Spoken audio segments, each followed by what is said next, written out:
আজ আপনাদের সামনে আমি রাহুর ব্যাপার স্যাপার নিয়ে আলোচনা করতে যাচ্ছি। কারণ এই রাহুদেব এমন অবস্থা, এমন পরিস্থিতি ভারতবর্ষে এবং বেশ কিছু আরও বিভিন্ন দেশে তার যে গতি প্রকৃতি তৈরি করেছে সেটার ওপর ডিপেন্ড করেই এই কথাগুলো আপনাদের জানাচ্ছি। তার কারণ হচ্ছে প্রচুর মানুষ আমাদের দেশে বা বিদেশে প্রচুর মানুষ বুঝে উঠতে পারছেন না। কোনো জায়গায় খরা হচ্ছে তো খরাই হচ্ছে, বৃষ্টির নামগন্ধ নেই। কোনো জায়গায় এত বৃষ্টি যে সেখানে বন্যা হয়ে যাচ্ছে। এর জন্যে কিছুটা দায়ী আমরা, কারণ আমরা গাছ কেটে ফেলি এবং বন জঙ্গল দেখলেই ভাবি এগুলো কেটে পরিষ্কার করে শহরের গোড়াপত্তন তৈরি করা উচিত।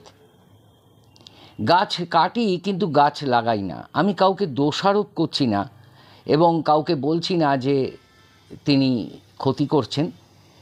হয়তো কাজের তাগিদে তার কিছু নিডস আছে, সেই জন্যে তিনি হয়তো এগুলো করছেন, সেই জন্য দোষারোপ করছি না। কিন্তু বলছি মাস যে অংশটা, সেখানে শহরকেন্দ্রিক অঞ্চলে বৃষ্টিপাত একদমই নেই। এটা একটা কারণ প্রকৃতিগত। কিন্তু রাহুদেবের যে রোষ, সেটার উপরই আলোচনা করব, সেটাই প্রাধান্য পাবে। এবং কি কি দোষ, কি কি থাকলে রাহুদেবের এই রোষ মানব জীবনে বা পশু পাখির জীবনে পড়ে। আমরা বিগত কর্মফলের কথা বলে থাকি, প্রারব্ধ কর্মফলের কথা বলে থাকি। টু দি পয়েন্ট বলবার চেষ্টা করছি, সেগুলো শুনুন।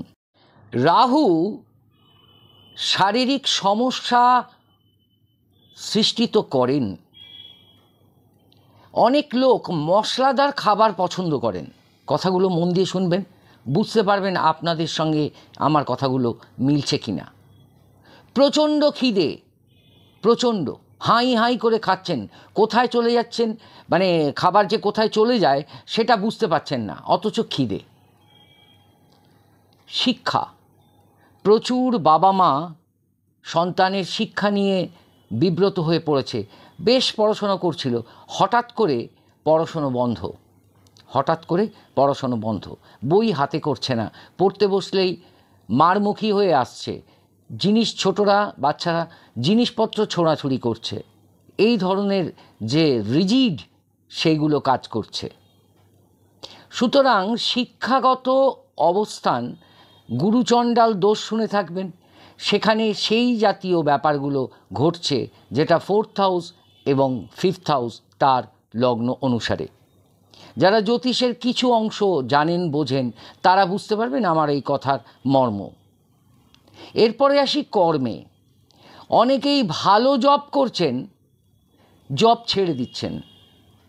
অনেকেই ভালো জব করছেন, তার মাথায় পোকা গজি উঠেছে যে তিনি এই জব আর করবেন না, সংসারে ব্রতী হবেন কিংবা অন্য জব করবেন, এটা তার সুইটেবল না, প্রমোশন হচ্ছে না, বিভিন্ন কারণে, বিভিন্ন কারণ দেখিয়ে লোকে খারাপ ব্যবহার করছে, বিভিন্ন আক্রোশ তার কলিগদের, এই জাতীয় মানসিকতা কাজ করছে। তার মানে রাহু মানুষের মনে এবং বুদ্ধিতে কাজটা করে থাকেন। সব গ্রহই তাই করে প্রথম দিকে, রাহু সেটা করেন। শনির দশা নিয়ে অনেক কথা বলেছি, শনির দশার পর্বগুলোও করেছি, রাহুর পর্বও করেছি বিগত দিনে। কিন্তু এটা বলিনি, আবার বলছি, শনির দশাই হোক, রাহুর দশাই হোক, কেতুর দশাই হোক বা মঙ্গলের সঙ্গে রাহুর কোনো কানেকশানই হোক, রাহু কিন্তু কাউকে ছাড়বে না এবং তার জন্যে প্রারব্ধ কর্মফল, তার শাস্তি কিন্তু তিনি দেবেন। তিনি যেহেতু অমৃত পান করেছিলেন, দেবত্ব মানে দেবতা বলে আমরা মানি, গ্রহ হিসেবে মানি, ছায়াগ্রহ হলেও তার কর্মকাণ্ড কিন্তু বিরাট এবং রাক্ষসের দৃষ্টি। আমি মানে ব্যক্তিগত জীবনে যে আমার পায়ের সমস্যা ভোগ করছি, এটাও কিন্তু রাহুর কারণে, শনির দশা কিন্তু রাহুর কারণে। আমিও কিন্তু ছাড় পাইনি, তন্ত্র জানি, জ্যোতিষ জানি, আমি ছাড় পাইনি। হয়তো আমার কর্মফলে বিগত দিনে কিছু অসুবিধে ছিল, যার জন্যে এই ফলভোগ। এবং বাঁ পায়ে এই ঘটনা ঘটে। তার কারণ হচ্ছে কি, শনি বাঁ পা দিয়েই বেরোয়, শনি বাঁ পা দিয়ে 2025-এর 29শে মার্চ আমার দশা কাটবে, কিন্তু রাহুর দশা কাটবে 18ই মে 2025। সুতরাং বুঝতেই পারছেন, আমি যখন বাদ যাইনি, সাধারণ মানুষও বাদ যাবেন না, সাধারণ মানুষও বাদ যাবেন না। তারা ভাববেন যে তাদের ক্ষেত্রেই ঘটছে, আমার মতন লোকের ক্ষেত্রে কেন ঘটবে। আমি তো অনেক কিছু জানি, কিন্তু গ্রহ দশা এটা যে ভাগ্যের সঙ্গে যুক্ত, এটা যে বিধাতার লিখন, সেটা তো ভোগ করতেই হবে, কারুর কম কারুর বেশি। প্রচণ্ড যন্ত্রণা, প্রচণ্ড কষ্ট, প্রচণ্ড, মানে এখনও স্টিল নাও আমি হাঁটাচলা করতে পারছি না। বহু লোক বলছেন দেখা করব। জীবনে যদি সত্যিই দাঁড়াতে পারি, সত্যিই যদি আমি সেই রকম জায়গায় পৌঁছতে পারি, আমি একদিন অবশ্যই সমস্ত মানুষকে দেখা দেব, এবং সেটা কথা দিলাম, কিন্তু আজ নয়, এখন সময় হয়নি। এই হচ্ছে ঘটনা। প্রতিকার নিয়ে অবশ্যই, রাহুর প্রতিকার নিয়ে অবশ্যই জানাবো। হ্যাঁ, আমার এই যে আলোচনা, সেই আলোচনার শেষ ভাগে জানাবো। সুতরাং অধীর আগ্রহে সেগুলো শুনতে থাকুন। কিন্তু এগুলো শোনার খুব দরকার, কারণ আপনি প্রতিকার তো তখনই করবেন, তখনই তো বুঝবেন যে রাহু আপনার জীবনে কি কি বিপর্যয় ডেকে এনেছে। তাহলে খাবার দাবার, সেটা নিয়ে বললাম, মশলা খাবার মানে ঝাল মশলা তেল, এবং শিক্ষা নিয়ে বললাম, কর্ম নিয়ে বললাম, এবং শারীরিক সমস্যা নিয়ে বললাম। রাহুর রোগগুলো কি কি? অজীর্ণ, অনেকেই আমার কথাটা হয়তো ভালো করে বুঝবেন না। অজীর্ণ মানে পেটের গণ্ডগোল, এটাও রাহুর কারণ, পেটের গণ্ডগোল। আচ্ছা, ছানি, চোখে ছানি পড়া বা দৃষ্টিশক্তির একটা ঝাপসা অবস্থা তৈরি করা। পায়ের রোগ, লাইক মি, আমার যেমন হয়েছে। একশিরা, বিষক্রিয়া, হঠাৎ খাবারে পয়জন, কিছুই বুঝতে পারলেন না, সবাই খেলো, আপনার পয়জন হয়ে গেল। টিউমার, হাইড্রোসিল, চুলকানি। এক ভদ্রলোক আমাকে বলেছিলেন যে আমি প্রচুর চিকিৎসা করাচ্ছি, তার কথা উল্লেখ করলাম এই কারণে, চুলকানি কমছে না। আমি ওষুধটির নাম জানি, কিন্তু যেহেতু আমি হোমিওপ্যাথিক ডাক্তার নই, কিছু পড়াশোনা করেছিলাম, জানি ওষুধটা, কিন্তু ওষুধটা বলতে পারবো না ভাই। কারণ আজকাল সমাজে এই ধরনের কিছু যদি বলে ফেলি, তার রেজিস্ট্রেশন যার নেই, সে এই কথাটা বলা মানে অযৌক্তিক হয়ে যাওয়া। আপনি যে কোনো ভালো হোমিওপ্যাথকে জিজ্ঞেস করুন যে চুলকানি রোগের এমন একটি ওষুধ আছে, সেই ওষুধটি আমি নাম জানি। হ্যাঁ, আমার নিজের ক্ষেত্রে সেটা আমি ইউজ করতে পারি, কিন্তু আমি কাউকে বলতে পারি না, তাই বলে আমার চুলকানি নেই। হ্যাঁ, কিন্তু কথাটা হচ্ছে জানি, বলবো না। আমি ডাক্তার হলে অবশ্যই হেল্প করে দিতাম। ডাক্তারবাবুকে জিজ্ঞেস করুন, ভালো পুরনো একটু বয়স্ক ডাক্তারবাবু যারা হোমিওপ্যাথিক প্র্যাকটিস করেন দীর্ঘদিন, তাদের জিজ্ঞেস করুন চুলকনির এমন ভালো ওষুধ আছে যা অ্যালোপ্যাথিতেও নেই। এই ক্ষেত্রে আমি কখনো ইগনোর করছি না অ্যালোপ্যাথি, হোমিওপ্যাথি, আয়ুর্বেদিক এইভাবে, কিন্তু হোমিওপ্যাথিতে এই ওষুধটি ভীষণ উপকারী। যদি খান, 1 থেকে 2 দিনের মধ্যে কমতে শুরু করবে চুলকানির প্রভাব। আমি তো জানি, চুলকে চুলকে লাল হয়ে যায়, প্রচুর মানুষ কষ্ট পান। আমি সামাজিক মাধ্যমে অনেক কথা বলবার চেষ্টা করি, যে কথাগুলো যুক্তিযুক্ত, এবং এমন কিছু বলি না যাতে কেউ আমার দোষ খুঁজে পেয়ে আমাকে আবার অন্যভাবে দোষ দেন। সেই জন্যে আমি এই কথাগুলো জানা সত্ত্বেও বললাম না। প্রচণ্ড গরমের মধ্যে বসেছি এই কথাগুলো বলতে। রক্তদুষ্টি মানে এই রক্তের দূষণ, বডিলি ব্লাডের পিউরিফিকেশন হচ্ছে না, বডিলি ব্লাডের পিউরিফিকেশন হচ্ছে না, এটাও রাহুর কারণে। হাঁপানি, গুপ্তপীড়া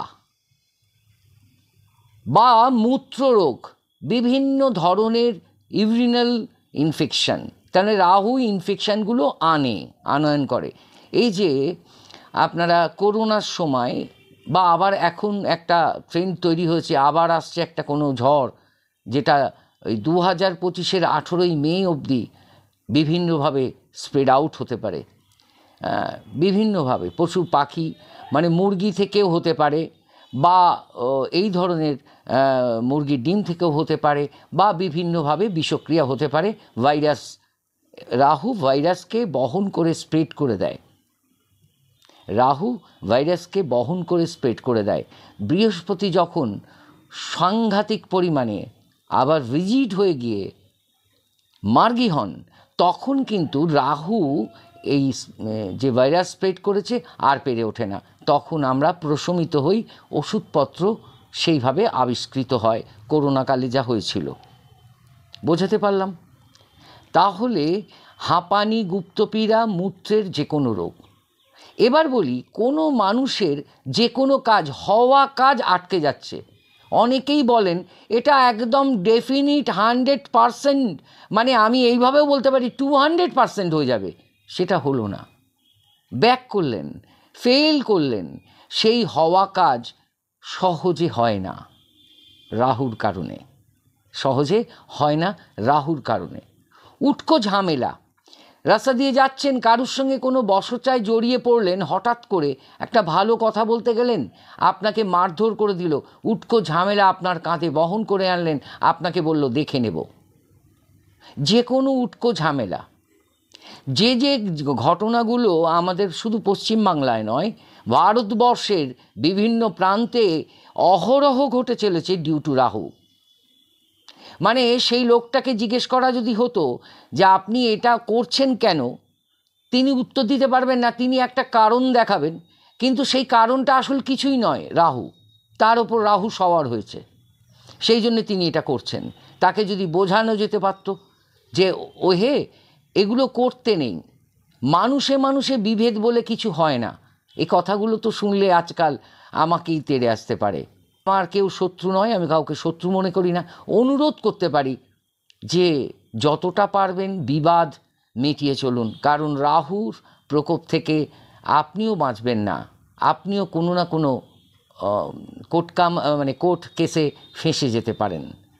মাথাকে ঠান্ডা রাখুন, মাথাই হচ্ছে আসল ব্রেন। এটা কোনটা করা উচিত, কোনটা করা, বহু মানুষ পরে আফসোস করেন। আমার উপর অনেক কিছুই হয় না তা নয়, কিন্তু আমি বলেছি না যে আমাকে কেউ চড় মারতে এলে তাকে আমি এক গাল থেকে আর এক গাল বাড়িয়ে দেবো, মারুন। কত রকম আঘাত দিতে পারেন দিন। আমি একজনকেই জানাই, সেটা আমার তারা আর মনসা, এদের জানিয়ে দিই, মানে আমি কাঁদতে কাঁদতেও জানিয়ে দিই। জন্ম লগ্ন থেকে রাহু যদি খারাপ থাকে, আপনি গোমেদ পড়লেও, মানে গোমেদ আমি পড়তে বলি এক্ষেত্রে মাথাকে সুস্থির করবার জন্যে, হ্যাঁ, তার লগ্নগত বিচার বিশ্লেষণ করে, কিন্তু গোমেদ পড়লেও সর্বদা কিন্তু এই প্রকোপ থেকে মুক্ত হবেন না। তাই কিছু প্রতিকার অবধারিত সেই কাজগুলো করলে আপনারা রাহুর এই বলবান যে দৃষ্টি, তা থেকে কিছুটা হলেও মুক্ত হবেন বা মুক্তি পাবেন। এই হচ্ছে কথা। এবার পরিবারে অশান্তি, ভাই ভাই অশান্তি, এ ওকে গালমন্দ করছে, ওকে গালমন্দ করছে, বাবা মেয়ের গালমন্দ, মা ছেলের গালমন্দ, ছেলে বৌমাকে নিয়ে আলাদা চলে গেছেন। একজন আমাকে প্রশ্ন করেছেন যে আমাকে ছেলেকে ফিরিয়ে দিন। তাকে আমি একটা কালী মন্দিরের কথা বলেছি, উল্লেখ করেছি, তার পর্ব করা আছে, এইখানে গেলে সমস্ত মনস্কামনা পূর্ণ হয়। সেই মন্দিরে যদি কেউ কায় মনোবাক্যে যদি মাকে জানাতে পারে, তার জন্যে বিশাল কিছু যজ্ঞের প্রয়োজন নয়, বা সেখানকার পুরোহিতের সঙ্গে আলাপ আলোচনা করে সেখানে টাকা পয়সা ব্যয় করতে হবে না। আপনি যা পারবেন মাকে দিয়ে আসবেন প্রণামী হিসেবে, আর আপনি মন দিয়ে সেটা বলে আসবেন। যদি 5টা জবার শীষ ভেঙে মাকে প্রদান করে আসতে পারেন মায়ের চরণের কাছে, তাতেও আপনি লাভবান বা লাভবতী হবেন, তাকে বলেছি। আসলে ব্যাপারটা এই যে 18ই মে অবধি রাহুর যে প্রকোপ, এই প্রকোপটা কিছুতেই কমছে না। বহু টোটকা আছে, বহু ক্রিয়া আছে, সেই ক্রিয়াগুলো একটু একটু করে আলোচনা করব, একটু একটু করে বলবো। শুধু ধৈর্য ধরে আমার কথাগুলো শুনতে থাকুন। প্রথম থেকে যদি কথাগুলো না শোনেন, রাহুকে না বোঝেন, প্রতিকার করে লাভ নেই, কারণ আপনার তো সেটা ঢুকলো না মাথায়। তবেই তো আপনি প্রতিকারটা করে লাভ হবে আপনার।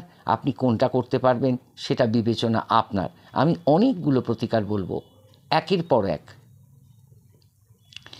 বাদামি রঙের বস্ত্র, গুরুদেব হোক, কোনো পুরোহিত হোক, ব্রাহ্মণ কোনো অংশ মানে মানুষকে বাদামি রঙের বস্ত্র দান করতে পারেন, রাহুর প্রকোপ কমে যায়।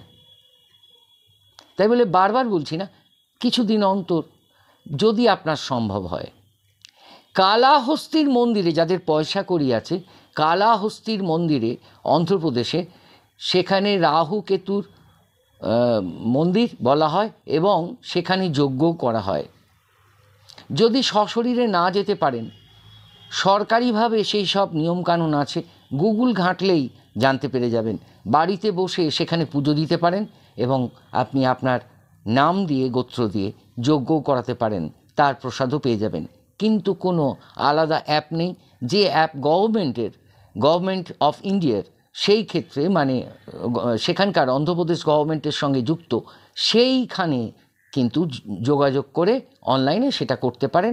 আদারওয়াইজ অন্ধ্রপ্রদেশের এই কালাহস্তির মন্দিরে, যা ভারত বিখ্যাত, পৃথিবী বিখ্যাত, সুতরাং সেই কালাহস্তির মন্দিরে রাহু কেতুর পুজো হয়। সেখানে কিন্তু শিবেরও যজ্ঞ হয়, শিবের মূর্তি আছে, মূর্তি মানে লিঙ্গ আছে।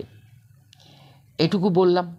এবার বলি, রাহুর দেবী হচ্ছেন মা ছিন্নমস্তা। রাহুর দেবী মা ছিন্নমস্তা। অনেকে রাজারাপ্পায় যান বা বিভিন্নভাবে ছিন্নমস্তার পুজো করেন সেসব মন্দিরে গিয়ে। ছিন্নমস্তার শুধু পুজো দিলেই হবে না, মন্ত্র বলতে হবে।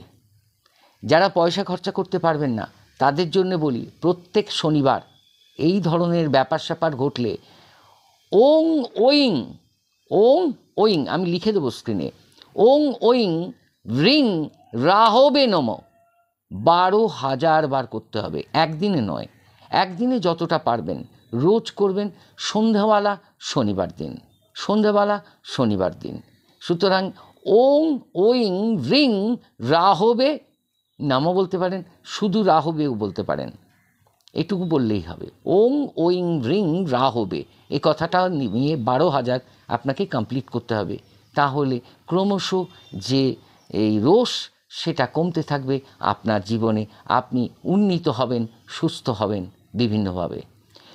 এবার কথা বলছি লোহা আংটি। অনেকেই জানেন শনির জন্য লোহার আংটি, তা নয়। শনি টাচেট রাহু। লোহার আংটি, সেটা যদি নৌকোর পেরেক কিংবা ঘোড়ার খুর, এখানেও কিন্তু ডুপ্লিকেসি আছে। ঘোড়া থেকে খুর থেকে তাড়াতাড়ি মানে না ঘষা, ঘষা মানে হচ্ছে ম্যাগনেট, মানে হচ্ছে ম্যাগনেট। আপনি লোহাও পরতে পারেন, কোনো ম্যাগনেটের আংটি পরতে পারেন, তাতেও কিন্তু আপনার ব্যথা যন্ত্রণা এগুলো কমতে থাকবে রাহুর কারণে যেগুলো ঘটেছে। তাহলে নৌকোর পেরেক দিয়ে আংটি কখনোই আগুনে দেওয়া যাবে না, কারণ ম্যাগনেটিক যে ক্ষমতা সেটা নষ্ট হয়ে যায় আগুনে পড়লে। সুতরাং সেটাকে শুধু পিটিয়ে আংটি বানাতে হয় এবং মধ্যমা আঙুলে, ছেলেরা ডান হাতে, মেয়েরা বাম হাতের মধ্যমা আঙুলে পরবেন শনিবার। এই হচ্ছে ঘটনা, যার প্রয়োজন। এবার মা ছিন্নমস্তার মন্ত্র বলি, মা ছিন্নমস্তার মন্ত্র বলি, সেটাও কিন্তু শনিবার দিন বা মঙ্গলবার দিন প্র্যাকটিস করতে পারেন, ঠিক আছে? শ্রিং, এটাও লিখে দেবো স্ক্রিনে, শ্রিং লিং হয়লয় দীর্ঘি অনুস্বার, হয়লয় দীর্ঘি অনুস্বার, শ্রিং লিং ক্লিং ওইং বজ্র বৈরোচনী ওই হুং ফট স্বাহা। এই যে মন্ত্রটা বললাম, এইটা আর একবার বলছি, শুনে নিন, আর স্ক্রিনে লেখা থাকবে। শ্রিং লিং হয়লয় দীর্ঘি অনুস্বার, ক্লিং ওইং বজ্র বৈরোচনী ওই অন্তুস্থ অয় একার ওই হুং ফট স্বাহা। এই হচ্ছে ছিন্নমস্তার মানে মন্ত্র, মূল মন্ত্র। এই মন্ত্র একটু কঠিন, কেউ শনিবার দিন করতে পারেন। এটা কিন্তু অনেকটাই করতে হবে, 12,000-এ হবে না। যারা পয়সা খরচা করতে পারেন না তারা বাড়িতে বসে উত্তর দিকে মুখ করে করতে পারেন। তবে সাবধান, হাতটা সামনে রাখতে হয় এইভাবে, দুটো হাতকে, তবেই কিন্তু এই মন্ত্র করবেন। মানে মন্ত্র করতে করতে দেখতে পাবেন আপনার গলা কাটেনি, যেটা আমি প্রত্যক্ষ করেছিলাম কোনো এক সময়। আপনার কিন্তু মুন্ডটা আপনার হাতে চলে এসছে, ভয় পাবেন না। জানবেন আপনি এই মন্ত্র সিদ্ধ হলেন। যারা প্র্যাকটিস করতে চান ছিন্নমস্তার মন্ত্র, তারা কিন্তু ছিন্নমস্তার গায়ত্রীও করতে পারেন, এই মন্ত্রও করতে পারেন। কিন্তু এতে ভয় পাবার কিছু নেই। মা ছিন্নমস্তার কারণে আপনি যে সিদ্ধতা অর্জন করলেন, মানে চাল ডাল সিদ্ধ নয়, সাইনবোর্ডে লেখা সিদ্ধ নয়, প্রকৃত সিদ্ধ হতে গেলে এই মন্ত্র দুটো হাতকে সামনে বাড়িয়ে রেখে, করজোড়ে নয়, হাতের তালুকে সামনে বাড়িয়ে রেখে মা ছিন্নমস্তার মন্ত্র করতে হয়। এটাই শিখেছি। এবার বলি, চন্দনের ব্যবহার ভীষণভাবে উপকারী। চন্দনের ব্যবহার, চন্দন তেল, চন্দন পাউডার, চন্দন পারফিউম, এগুলো যদি কেউ সস্তায় মানে জোগাড় করে রেগুলার ইউজ করেন, শোয়ার বিছানায় বালিশে দিতে পারেন। অ্যাপারেল যেগুলো আছে পারফিউম, আপনি জামা কাপড়ে দিতে পারেন সৌগন্ধ হিসেবে। চন্দন সাবান মাখতে পারেন, মাইসোর স্যান্ডেল আমরা যেটা পেয়ে থাকি, ভালো, খারাপ না। এই ধরনের চন্দনের যে কোনো জিনিস বা চন্দনের তিলক দেওয়া কপালে রেগুলার, তাহলে কিন্তু রাহুর প্রকোপ কমতে থাকবে, আপনারা অনেক অংশে ভালো থাকবেন, এটুকু বলতে পারি, এবং 100% কাজ করবে। অশ্বত্থ গাছে প্রত্যেক শনিবার সন্ধ্যাবেলায় কিন্তু 1 ঘটি জল, একটু বাতাসা বা মিষ্টি, দুটো ধূপকাঠি জেলে যদি করজোড়ে প্রণাম করে আসতে পারেন রেগুলার, এবং মানে রেগুলার মানে উইকে শনিবার সন্ধ্যাবেলা ইভিনিংয়ে যদি করে আসতে পারেন, তাহলে যারা এই সন্তান আলাদা চলে গেছে, সন্তান আপনার সঙ্গে কানেকশানে আসছে না, কোনো বাজে বিহেভ করছে, সেই ক্ষেত্রে কিন্তু সন্তান ফিরে আসবে, আবার আগের মতন সংসার সুখে এবং আনন্দ ঘন মুহূর্তে পৌঁছে যাবেন আপনি। গোমূত্র অল্প, খুব অল্প, মধু আর তেল এগুলো যদি মিশিয়ে কপালে তিলক দেন স্নানের পরে, তাহলেও কিন্তু রাহু থেকে মুক্ত হবেন, রাহুর দৃষ্টি থেকে মানে অনেকটাই ভালো হবে। রাহু যদি কাউকে কৃপা করে, রাতারাতি তাকে বড়লোক বানিয়ে দেয়। রাহুর যত আয় দেখেছি, ফাটকা, লটারি, সব আয় কিন্তু নিমেষে শেষ হয়ে যায়। এইটা ধরা হয় সায়েন্টিফিক ওয়ে, রাহুর যেহেতু মন্ডু নেই। আর কেতু কিন্তু চুপি চুপি রাহুর সঙ্গেই থাকে 180 ডিগ্রিতে লম্বভাবে, কারণ কেতু কিন্তু গোপন ব্যাপারগুলো রাখে। সেই জন্যে কোমর থেকে পা অবধি যে কোনো ধরনের রোগ কেতু থেকেই হয়, আর রাহু সেটা ইনফেকশনটা স্প্রেড আউট করে দেয়। আর শনির যদি দৃষ্টি থাকে তাহলে তো কথাই নেই, তার ভোগ অনেকখানি, অনেক কষ্টের। এবার আসি, বিদেশি মুদ্রা যদি রাখতে পারেন সঙ্গে, তাতেও কিন্তু মানি পার্সে, তাতেও কিন্তু রাহুর প্রকোপ কিছুটা কমে যায়। অনেক খরচা ব্যয় যাদের হয়েই চলেছে, আর্ন করছেন আর ব্যয় হয়ে যাচ্ছে, সেই ক্ষেত্রে আপনি কিন্তু আপনার পার্সে, মানি পার্সে, ছেলেরা মেয়েরা বোথ, যদি বিদেশি মুদ্রা রাখতে পারেন তাহলে কিন্তু আপনাদের উপকার হবে, ব্যয়ভার অনেকটাই কমাতে সক্ষম হবেন।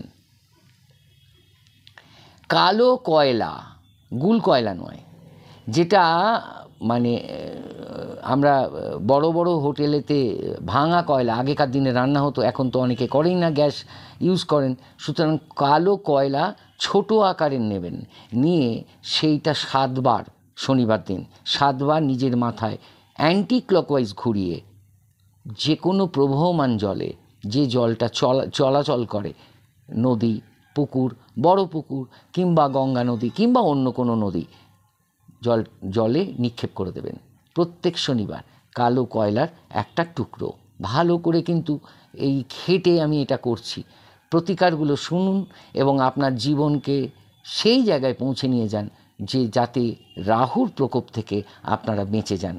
কারণ আমি সাধারণ মানুষের জন্যে, যারা অভাবী মানুষ, যাদের পয়সা কড়ি নেই, যারা কোনো তান্ত্রিক ওঝা বা অ্যাস্ট্রোলজারের কাছে পৌঁছতে পারেন না অর্থের অভাবে, বা যদি বা যান কাজ করার ক্ষমতা থাকে না, তাদের জন্যেই কিন্তু স্পেসিফিক এই কথাগুলো বারবার তুলে ধরবার চেষ্টা করছি। সমুদ্রের জল বাড়িতে এনে যদি একটা মানে পাত্রে করে ঠাকুর ঘরে, যেখানে আপনি দেবতাকে বসান, সেখানে রেখে দেন, তাতেও কিন্তু মাঝে মাঝে সেই জল ছড়া দেন, তাতেও রাহুর প্রকোপ অনেকটাই কমবে। সমুদ্রের লবণাক্ত জল কখনো বেড়াতে গেছেন, একটা ডাব্বা ভরে নিয়ে এলেন। সমুদ্রের ফেনা, অনেকে হয়তো সেটা বুঝতে পারবেন না, আমি ছবিতে সেটা দিয়ে দেব কীরকম দেখতে। সমুদ্রের ফেনা, সেটা দেখতে খুব সুন্দর এবং অনেকে ডিসপ্লে করেন বাড়িতে, জানেন না। সমুদ্রের ফেনা, যারা মাছের অ্যাকোরিয়াম রাখেন তারা কিন্তু এই সামুদ্রিক ফেনা চেনেন।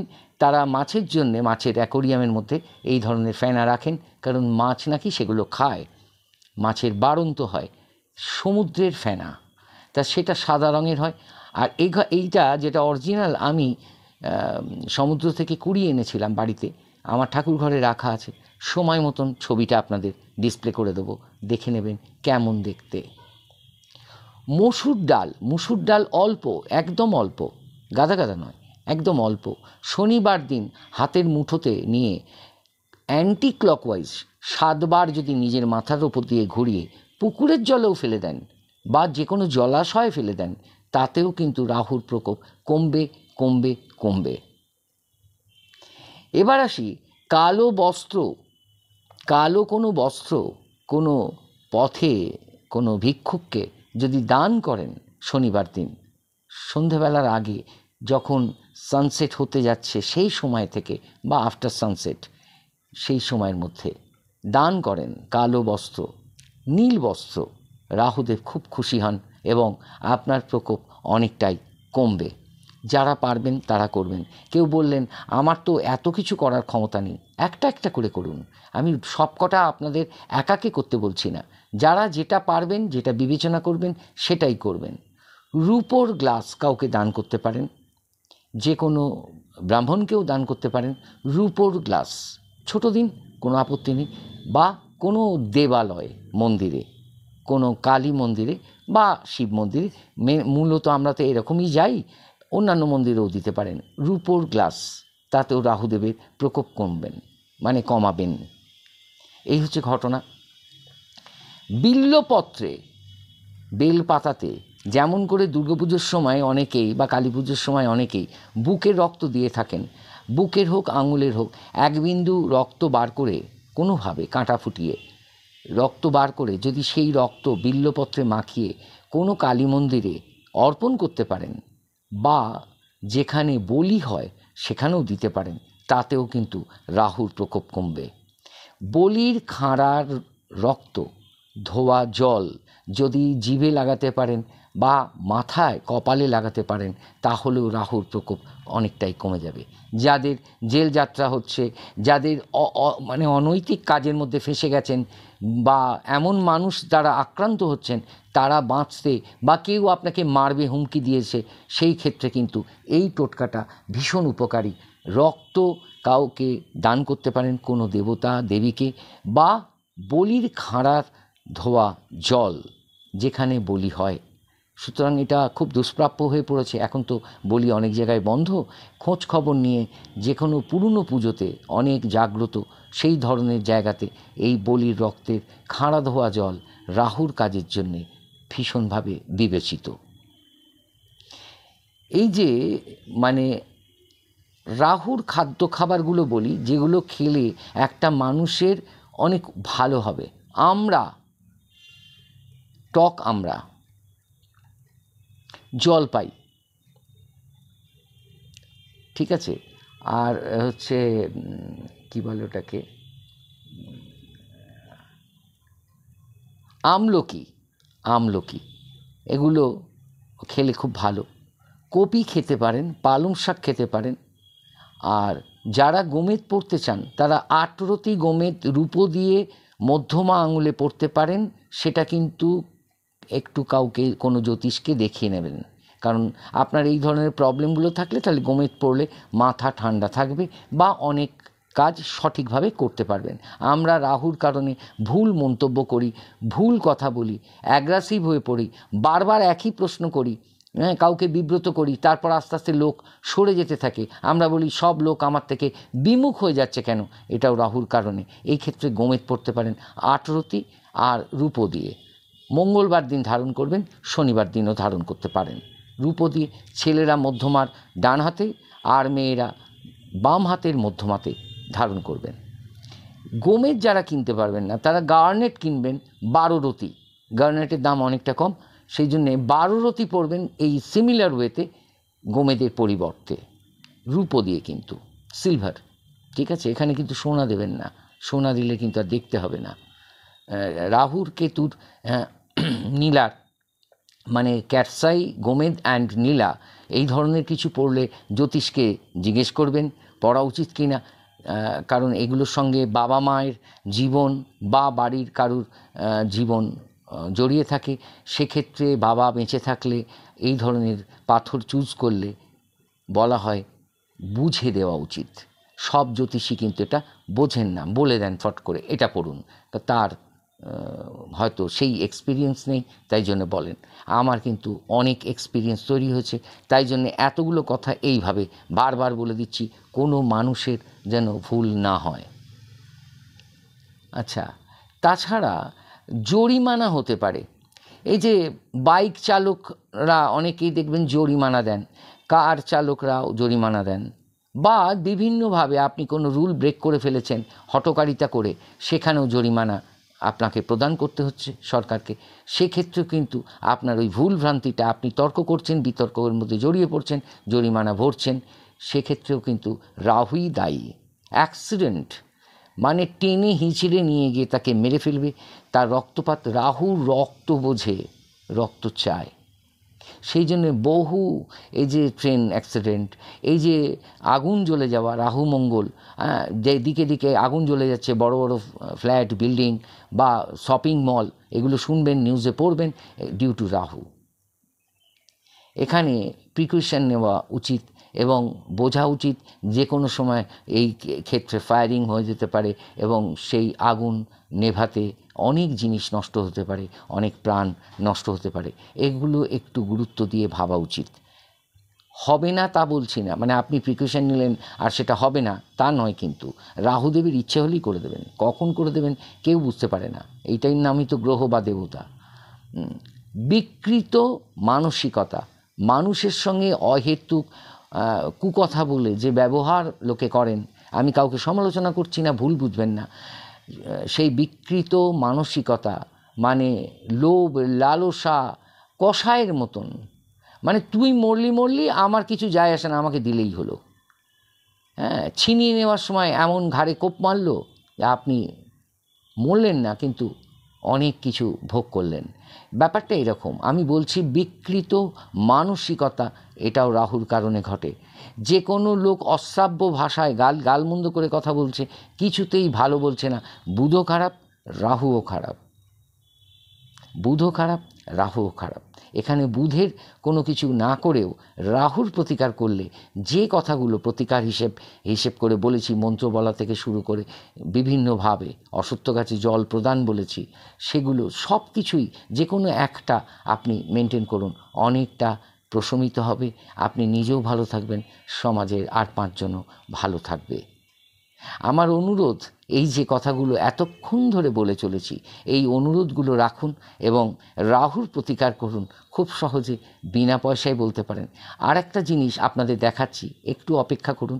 মানে আমি একটা নারকোলের কথা বলবো, নারকোলটা কীরকম থাকবে, এটাও কিন্তু 7 বার আপনার মাথার ওপর দিয়ে, মানে পুরো মাথাটাকে বেষ্টন করে 7 বার অ্যান্টি ক্লকওয়াইজ, ঘড়ির কাঁটার বিপরীত। এটাও অনেকে বোঝে না ব্যাপারটাও কি, ঘড়ির কাঁটা যেদিকে ঘোরে তার অপোজিটে ঘোরাতে হবে। তার মানে এইভাবে যদি ঘোরান হবে না, উল্টো করে ঘোরাতে হবে। আসল কথা, এই উল্টো করে নারকোলটি আমি দেখাচ্ছি, সেই নারকোলটি কীভাবে 7 বার ঘোরাবেন এবং 7 বার ঘোরানোর পর শনিবার সন্ধ্যাবেলায় বা সন্ধ্যার প্রাক মুহূর্তে, গোধূলি লগ্নে সুতরাং এটা করতে পারলে খুব ভালো। প্রবাহমান জলে এক্ষেত্রে কিন্তু নদী হওয়া বাঞ্ছনীয়। এতগুলো কথা বলে দিলাম। নারকোলটি দেখিয়ে দিচ্ছি কি পজিশানে থাকবে। সেটা 7 বার অ্যান্টি ক্লকওয়াইজ, ঘড়ির কাঁটার বিপরীতে উল্টো দিকে ঘুরিয়ে 7 বার জলে ফেলে দেবেন, নিক্ষেপ করবেন। নারকোলটা দেখুন, এই ধরনের নারকোল তো এটা, এই নারকোলের এই রকম মাথা দেওয়া অংশটা থাকবে, মানে পুরো ছাড়ানো হবে না, এটা পুরোটাই এরকম থাকবে। আমি একটা স্যাম্পল হিসেবে আপনাদের দেখাচ্ছি, পুরোটাই এরকমভাবেই থাকবে। এই অনেক ক্ষেত্রে মন্দিরে পুজো দিলে, বৈষ্ণোদেবীতে পুজো দিলে বা অনেক জায়গায় পুজো দিলে এই রকম নারকোল আমাদের তারা দেখিয়ে থাকে। আমি আবার দেখাচ্ছি, ভালো করে দেখুন। এইভাবে থাকবে ছোবড়াটা, ওপরের ছোবড়াটা ছাড়ানো থাকবে, কিন্তু ভিতরে এইভাবে এই নারকোলের ছোবড়া নারকোল সমেত থাকবে। তো এবার সেটা কি বললাম, 7 বার অ্যান্টি ক্লকওয়াইজ ঘড়ির কাঁটার বিপরীতে ঘুরিয়ে শনিবার দিন সন্ধেবেলা বা গোধূলি লগ্নে আপনি কোনো নদীতে নিক্ষেপ করতে পারেন। এটা মাসে 1 বার করে অন্তত করুন, রোজ না পারেন, কারণ একটা নারকোলের অনেক দাম, অনেকেই হয়তো পেরে উঠবেন না। যারা পারবেন তারা প্রত্যেক শনিবার করতে পারেন, আর যারা পারবেন না তারা মাসে 1 বার করে করুন। এরপর আর একটা প্রতিকার নিয়ে আসছি, বললাম না অনেকগুলো প্রতিকার বলবো।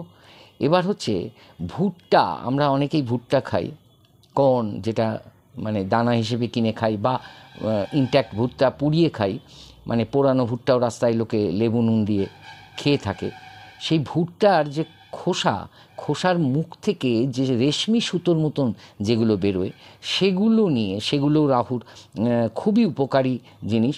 সেইগুলো একটুখানি বার করে নিয়ে শনিবার বা মঙ্গলবার মাদুলিতে ভরে চন্দন সমেত একটু মধু দিয়ে দেবেন, মাদুলিতে ভরে নেবেন, আর রাহুর মন্ত্র 108 বার পাঠ করবেন, যেটা আমি স্ক্রিনে দিয়েছি বা বলে দিয়েছি।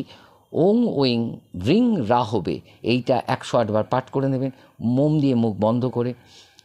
কালো কারে সেটা গলায় ধারণ করুন, কিংবা পুরুষরা ডান হাতে, মহিলারা বাম হাতে, তাতেও কিন্তু এই কবজে উপকার পাবেন। এই যে কথাগুলো আপনাদের বলছি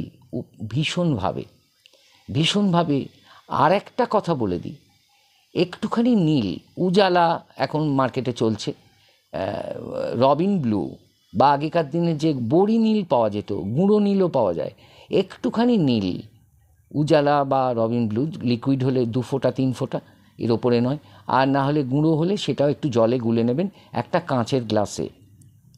এই কাঁচের গ্লাসে এটা নিয়ে আপনার মাথার উপর দিয়ে শনিবার দিন সন্ধ্যার পর বাড়িতে বসেই, কোথাও যেতে হবে না, 7 বার ঘড়ির কাঁটার বিপরীতে আপনার মাথার উপর দিয়ে ঘুরিয়ে নিন। তারপর সেটা ঢাকা দিয়ে সারা রাত্রি ঘরে রেখে দিন। সকালবেলা ড্রেন করে দেবেন, মানে আপনি ওয়াশরুমে যান বা বাথরুমে যান, সেখান দিয়ে জলটা ফেলে দেবেন। প্রত্যেক শনিবার করুন। এগুলো এমন ন্যূনতম জিনিস যা 100 ভাগ কেন 1000 ভাগ কাজ করবে। রাহুর প্রকোপ থেকে নিজেকে বাঁচাবার জন্যে যা যা করণীয় তা আজ আমি সম্পূর্ণরূপে ব্যাখ্যা করলাম, সকল মানুষের কথা ভেবে। সকলের কাছে অনুরোধ, যারা এই ধরনের আমি দুর্ভোগগুলো আবার বলছি, বিভিন্নভাবে শারীরিক সমস্যা, রোগগ্রস্ত অবস্থা, পায়ের রোগ, অজীর্ণতা মানে হজমের রোগ, গ্যাস ও অ্যান্টাসিড খেতে হয়, ছানি, চোখের রোগ, একশিরা, বিষক্রিয়া, টিউমার, হাইড্রোসিল, চুলকানি, রক্তদুষ্টি, হাঁপানি, গুপ্তপীড়া, মূত্রের কোনো রোগ, ইউরিনাল কোনো ইনফেকশন, সমস্ত কিন্তু রাহুগত। আমার কোনো রেলকি নেই, যা প্রকৃত সত্য তাই বর্ণনা করলাম। সুতরাং পরিবারে অশান্তি থেকে শুরু করে সমস্ত কিছু, যে কোনো বন্ধুবান্ধবের সঙ্গে বচসা হওয়া, ভালো বন্ধুত্ব বিনষ্ট হয়ে গেছে ডিউ টু রাহু। সুতরাং তারা কিন্তু এই এতগুলো প্রতিকার বলেছি, নিশ্চয়ই আপনারা একটা না একটা করবেন এবং মেনটেন করবেন। যেগুলো খুব সহজ, চন্দনের ইউজটা করুন, ভীষণ ভালো থাকবেন। যেরকম নীলের কথা বললাম, জামা কাপড়ে যে নীল দেওয়া হয় তার কথা বললাম, সেটাও ভালো করে বলেছি। সুতরাং এই ধরনের কাজগুলো করুন। নারকোলের কথা বললাম, যারা যেটা পারবেন। আর একটা প্রতিকার শেষ করবার আগে বলি, কালো তিল, কালো তিল গঙ্গা জলের মধ্যে নিয়ে বা কলের জলের মধ্যে নিয়ে, যারা গঙ্গা জল পাবেন না কলের জলের মধ্যে নিয়ে একটু ঘি মধু দিয়ে যদি শিবের লিঙ্গে অর্পণ করেন, কারণ রাহুদেবের আর কেতুদেবের বা শনিদেবের সবার কিন্তু আরাধ্য স্বয়ং ভগবান শিব। সুতরাং সেই শিব ঠাকুরকে যদি এটা অর্পণ করতে পারেন ওং নমঃ শিবায় বলে শনিবার, তাহলে বিশেষ উপকৃত হবেন। আশা রাখি আপনাদের উপকারে লাগলাম। সবাই ভালো থাকুন। সমস্ত জাতি বলে কিছু নেই, জাতি আমাদের মানব প্রথায় চলতে গেলে আমরা যা সৃষ্টি করেছি সেইগুলো, কিন্তু আমরা সকলেই মানুষ, আমাদের সকলেরই লাগে, সকলেরই চোখের অশ্রু আছে, কান্না আছে। ভেদাভেদ জ্ঞান ভেদজ্ঞান না রেখে মানব হিসেবে সবার পাশে থাকব। সেই কারণে এতগুলো কথা বললাম, আপনারাও সেটা বুঝতে চেষ্টা করুন, আপনারাও সেইভাবে পথ চলুন। যত সুকর্ম করবেন, যত সুভাবে চলবেন, সুপথের কথা চিন্তা করবেন, তত ভালো, তত ভালো। মানে বাড়িতে কাজের লোক রেখেছেন, ঘর মোছা বাসন মাজা, তিনিও হঠাৎ করে অসুস্থ হয়ে অ্যাবসেন্ট করলেন। মানে এই যে জিনিসগুলো, এগুলো রাহুর, মানে আপনাকে হেকেল করবে, আপনি নাভিশ্বাস উঠে যাবে খাটতে খাটতে, আর দুবেলা গালমন্দ করবেন। আমি একটা কথা বলি, আমি সাধক হিসেবে রাহুর প্রতিকার অবশ্যই করেছি, কিন্তু মাঝখানে যেটা আপনারা কখনোই করবেন না, আমি করেছি। আমি অজস্র গালি গালাজ করেছি রাহুদেবকে, অনেক কিছু বলেছি আমার তারা যদি খ্যাপে তুই রাখতে পারবি, এইভাবে কথা বলেছি। এবং তারপর থেকেই আমার প্রকোপটা অনেকটা কমতে শুরু করেছে। তাই বলে আপনারা করবেন না, আপনারা পারবেন না এটা। আমি রাহুদেবকে গালমন্দ করেছি প্রচণ্ডভাবে, এবং বলেছি শনিদেবের দশা চলছে, শনিদেবের জন্যে আমি এত নিয়মকানুন মেনটেন করি, মানে রেগুলার। সুতরাং তারপরও এইটা স্বয়ং শনিদেব দেখবি তোকে কি করে। আমি ঠিক এই তুই তুকারি করে কথাবার্তা বলেছি। সেটা আমি সাধনা করি, আমার সে অধিকার আছে, সেই কারণেই বলেছি। সেও বুঝতে পারবে যে আমি বলেছি, আমি যদি ব্রাহ্মণ হই আর আমি যদি সঠিক মাত্রার সাধক হয়ে থাকি, তাহলে তোকেও আমি ছাড়ব না, তোরও কষ্টের সৃষ্টি করব, এই ধরনের কথা বলেছি। এবং বিশ্বাস করুন, তারপর থেকে আমি অনেকটাই ভালোর দিকেই, মানে সে হয়তো বুঝতে পেরেছে যে অনেকটা বেশি দেওয়া হয়ে গেছে, রেগুলো একটু কম, একটু প্রশমিত হয়েছে। কিন্তু সেটা আপনারা খবরদার করবেন না, এতে আপনাদের হিতে বিপরীত হবে। শুধু আমার কথাটা জানিয়ে দিলাম, কারণ আমি তো ভগবান নই, মানুষ। মানুষ হিসেবে দু পা নিয়ে জন্মগ্রহণ করেছি, দুটো হাত আছে, সাধনা করি এবং বুঝি, অনেক ক্ষেত্রে অলক্ষ্যে দেখতে পাই কি হচ্ছে, সেগুলো, সেই কারণেই এই কথাগুলো বলেছি। তাকে রীতিমতন গালাগালি করেছি, রীতিমতন, যা শনিদেবকে কোনোদিন করি না আমি, কেতুদেবকেও করি না, কিন্তু রাহুদেবকে করতে বাধ্য হয়েছি। এত ব্যথা, এত যন্ত্রণা, এমন অবস্থা করেছে, সেক্ষেত্রে আরও কষ্ট দিচ্ছে, এই জন্য লড়াই করেছি। সে দেয়ালে পিঠ ঠেকে গেলে মানুষ ফোঁস করে ওঠে না মৃত্যুর আগে, আমি সেটাই করেছি। সুতরাং আপনাদের কিন্তু নিষেধ করছি, আপনারা কেউ করবেন না। সকল ভাই বন্ধু বোনেদের তারা মনসা চ্যানেলের পক্ষ থেকে আন্তরিক শুভেচ্ছা, ভালোবাসা এবং আনুগত্য মানে রাখলাম তাদের প্রতি, অনুগত হয়ে কথা বললাম। আর পণ্ডিতবর্গ যারা আমার থেকে অনেক বেশি পণ্ডিত, অনেক কিছু জানেন, দীর্ঘদিন সাধনার পথে আছেন, বহু তন্ত্র করেছেন, বা যারা ভালো অ্যাস্ট্রোলজি করেন, তাদের সকলকে আমার নতমস্তক প্রণাম জানালাম। আমি তো সব জানি না, তারাও তো আমার থেকে বেশি জানেন। সুতরাং সেই মানুষগুলোকে, হিন্দু, মুসলমান, খ্রিস্টান, যে পথেই থাকুন, বা অন্য কোনো ধর্মের, বৌদ্ধ, অন্য কোনো ধর্মের, সব মানুষই সমান, এবং হয়তো আমার থেকে তারা অনেক বেশি জানেন। তাদের কাছে প্রণাম জানালাম আমার নতমস্তক হয়ে, যেটা আমার তারা সর্বদা বলে। সকলে ভালো থাকুন, সকলের ভালো কামনা করি। আজকের পর্বের রাহু পর্বটা এখানেই রাখছি। অনেক কিছু বলে দিলাম, ভালো করে দেখুন, একবারের জায়গায় দুবার দেখুন। অনেকেই স্কিপ করে দেখে তারপর আবার প্রশ্ন করেন, আমার খুব কষ্ট হয়, এত কিছুর মধ্যে এত ভাবতে হয়, কাকে কি বলে দেব, কি করব, পরের পদক্ষেপ কী নেব, সেখানে এত আনসার করা আমার পক্ষে একটু মুশকিল। আমি কাউকে বাদ দিই না, সবাইকে আনসার করি। হ্যাঁ, আমি এখন দেখা করব না, কোনোভাবেই অ্যাড্রেস দেবো না। নিশ্চয়ই এমন কোনো জায়গায় মিট করব ইন ফিউচার। আগে আমাকে একটু প্রতিষ্ঠা হতে দিন, মানে প্রতিষ্ঠা পেতে দিন, তারপর। প্রতিষ্ঠা সহজে আসে না, খুব কষ্টের মধ্যে দিয়ে আসে। সুতরাং এটা যখন বুঝি, তাড়াতাড়ি করে কোনো কিছু লাভ করা কখনোই সম্ভব নয়। মানব জন্মে কেউ তাড়াতাড়ি করে কোনো দিন কোনো বুদ্ধিমান হয়ে ওঠেননি। হঠাৎ করে যারা হয়েছেন তারা কিন্তু শেষ পর্যন্ত ধরে রাখতে পারেন না। সুতরাং একটু একটু করে, আমি বিশ্বাস করি একটা ছোট চারা গাছ একটু একটু করে বেড়ে ওঠে, তারপর ফল ফুল সব প্রদান করে। সুতরাং তাকে বাড়তে দিন, সে বেড়ে উঠুক। সেই দিন চেষ্টা করব সকলকে নিমন্ত্রণ করে ডাকতে, যে আসুন এখানে মিট করব। আজ নয়, সময় আসেনি। কারণ তারা যতক্ষণ না বলছেন, আমার মা তারা, ততক্ষণ এটা সম্ভব নয়। আমি সাইকেল নিয়ে এক জায়গায় বেরোচ্ছিলাম, পায়ের ব্যথা তো, সাইকেল ছাড়া চলতে পারছি না। বেরোচ্ছিলাম, মা বললেন, আজকে ওখানে সাইকেল নিয়ে যাসনি। আমি খুব কষ্ট করে অটো টোটো ধরে সেখানে গেছি, ফিরে এসেছি। মা সর্বদা আমাকে গার্ড করেন। জয় তারা, জয় বাম, জয় মা মনসা। প্রণাম নিও মা। আজ এখানেই রাখলাম। নমস্কার।